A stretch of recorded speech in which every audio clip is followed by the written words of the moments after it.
Georgia लिखा हम देखेंगे, ठीक है। अब मैं अगर जब इसके ऊपर फोर्सफुली इसका खबर को मैं यूज करूँ ना, तो ये क्या करेगा, इसका जो माउथ है वो फौरन क्या करेगा, बंद हो जाएगा, अगर रिफ्लेक्स मिले इसको, ठीक है। अगर रिफ्लेक्स नहीं मिले तो फौरन क्लोज नहीं होगा, ठीक है। आप बिल्कुल माउथ को इजी हो के बिल्कुल फुल ओपन करें, इसमें शर्माने की बात मैं उत्तर हूँ ना,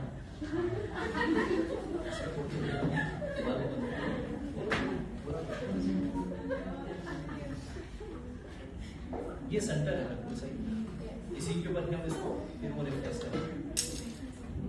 अगर आप पूरा खोल के नहीं रखेंगे तो रिफ्लेक्स नहीं आएगा, मसला ये है।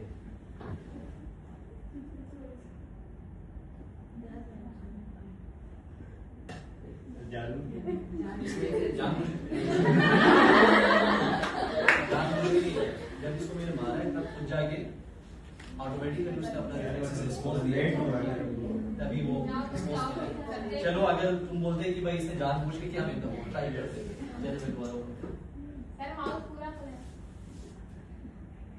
मैंने नरेशन बता दिया, मैडम बताने की जरूरत नहीं है।